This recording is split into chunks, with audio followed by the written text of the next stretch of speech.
Halo bro, assalamualaikum. Apa kabar kalian semua? Semoga sehat.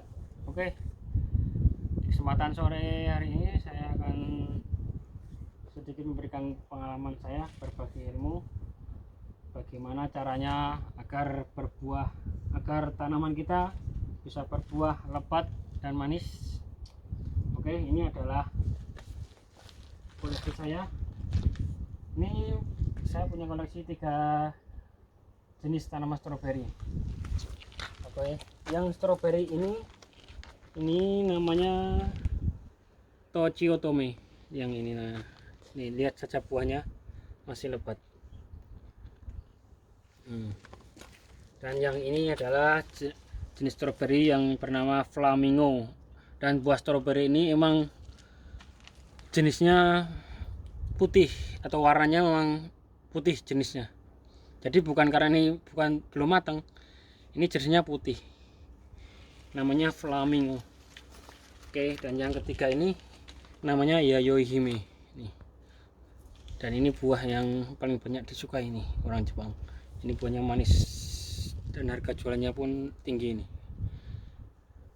Oke, dan ini adalah hasil tadi ngasak kita. Oke.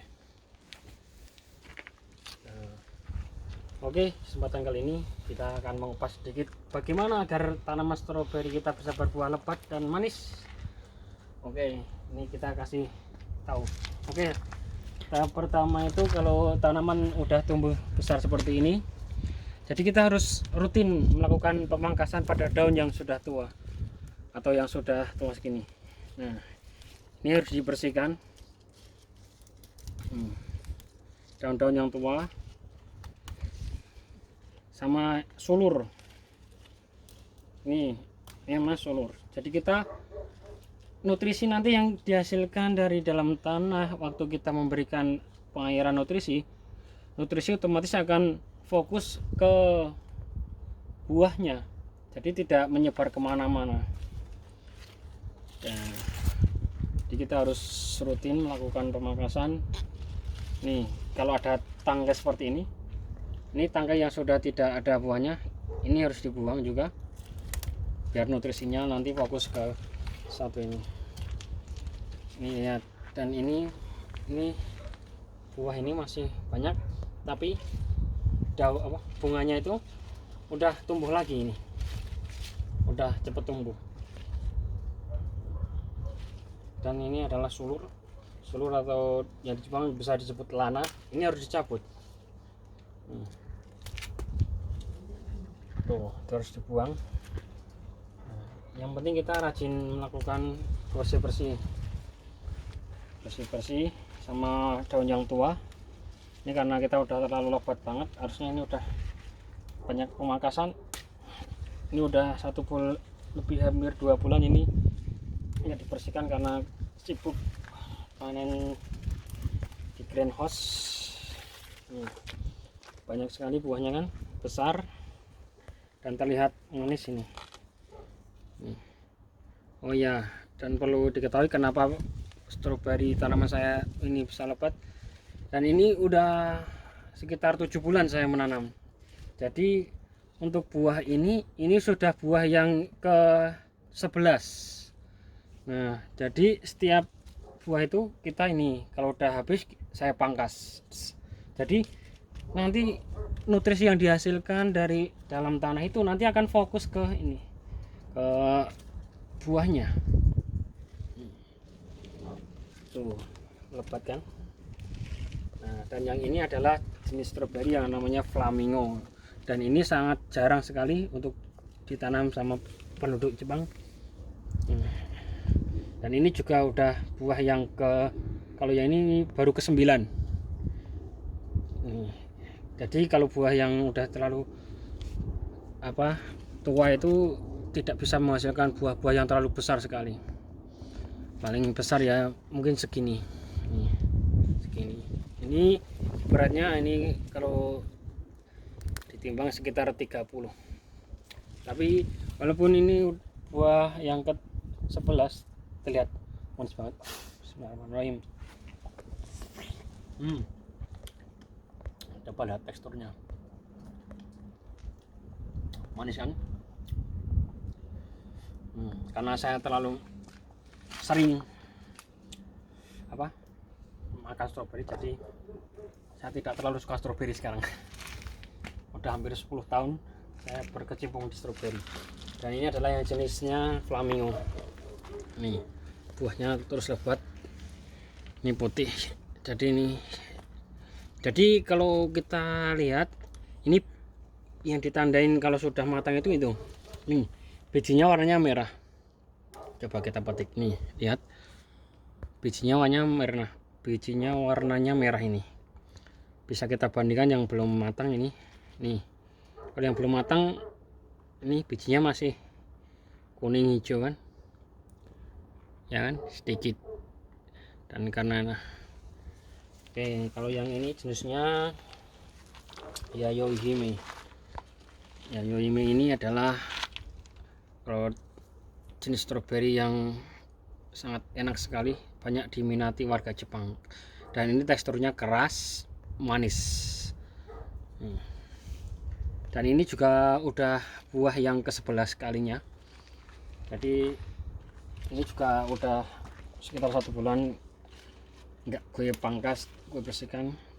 Dan yang perlu kalian ketahui, jadi setiap kalian menanam stroberi itu diusahakan jangan sampai ada rumput liar di sekitar stroberi itu, karena rumput-rumput liar ini akan menghasilkan bintik-bintik nyamuk, dan nyamuk-nyamuk ini akan nantinya akan menyerang pada bunga-bunga ini. Nah, ini yang jadi kalian harus selalu bersih-bersih jika ada waktu. Nih, sebenarnya ini harus ditutup medianya, jadinya tanah itu tertutup. Tapi karena ini udah lama nggak dibersihin, tadi saya bersihin duluan. Oke, ini yang jenisnya namanya Yayohime, yang paling manis nih, coba kita ya.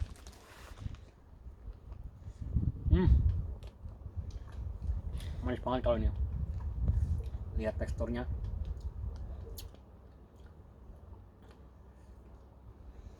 Dan ini termasuk yang paling mahal ini stroberinya. Tuh.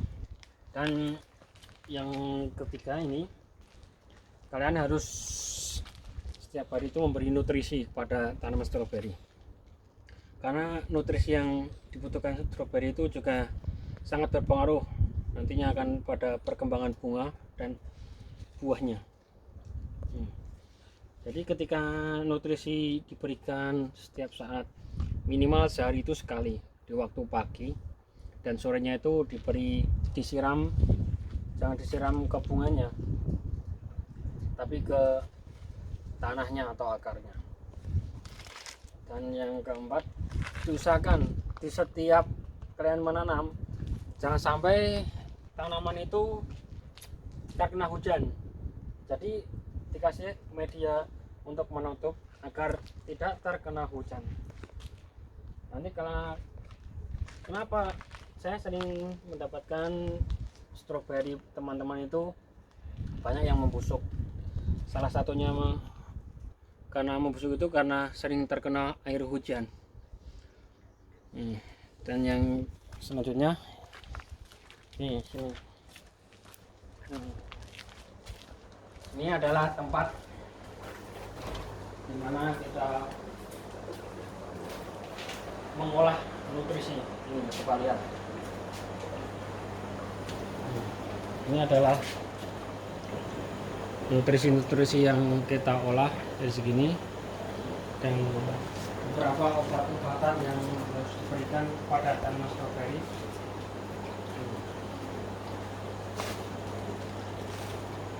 Banyak sekali jenis-jenis obat-obatannya. Nih. Jadi jadi ini ada mantol juga kalau untuk waktu nyemprot itu. Ini coba kita lihat. Dan ini adalah alat semprotnya, atau bisa disebut traktor alat semprot. Ini adalah beberapa jenis obat-obatannya. Ini ada, kalau di Indonesia namanya saya lupa nanti ya, seperti kalau yang nama kalau di Jepang itu namanya ameposo, dan ini adalah yang jenis Sanmero. Ini ada beberapa. Dan kita lihat obat-obatan yang lain. Nih, kita juga berikan Orara. Ini adalah jenis obat-obatan, banyak sekali jenisnya. Ini juga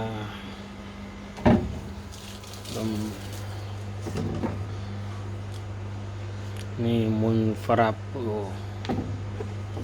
dan ini adalah jenis obat-obatan ini. Dan ini adalah alat untuk memompa dan mengaliri air secara otomatis. Tuh, itu ada, tinggal kita saklar-saklarnya. Jadi semuanya itu di Jepang serba otomatis, tinggal kita on off kan mesinnya, nanti udah bisa airnya mengalir ke dalam hose. Dan ini adalah hose-nya. Dan ini karena masa panen udah selesai, ini hose-nya ditutup semua dan dimatikan. Dan ini udah sedikit layu. Jadi waktu pengairan tadi alatnya itu mengalirnya lewat ini. Nah, kita ada peralon begini. Nah, jadi nih, ini ada selang. Nah, jadi mesin yang tadi di sana itu di bawahnya ada ditanam peralon, menjalar ke sana juga masuk.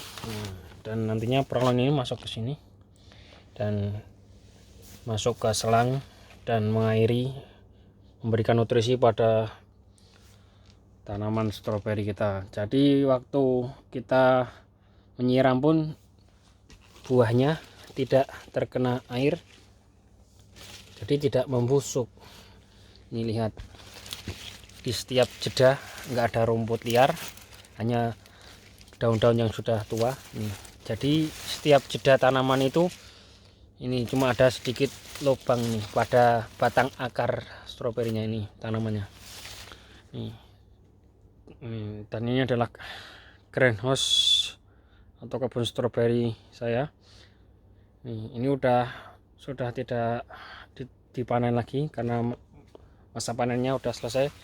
Padahal stroberinya masih bagus-bagus dan besar-besar seperti ini. Coba tuh, lihat. Banyak banget, masih banyak banget nih.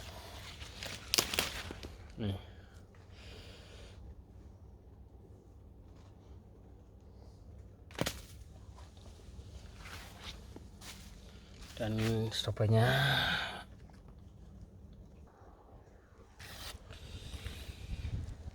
oke. Sekian dulu video dari saya, semoga bermanfaat, dan terima kasih untuk yang sudah nonton. Semoga videonya bermanfaat juga. Terus dukung channel saya agar saya lebih semangat untuk berbagi ilmu. Jangan lupa di subscribe guys. Oke, sekian, assalamualaikum.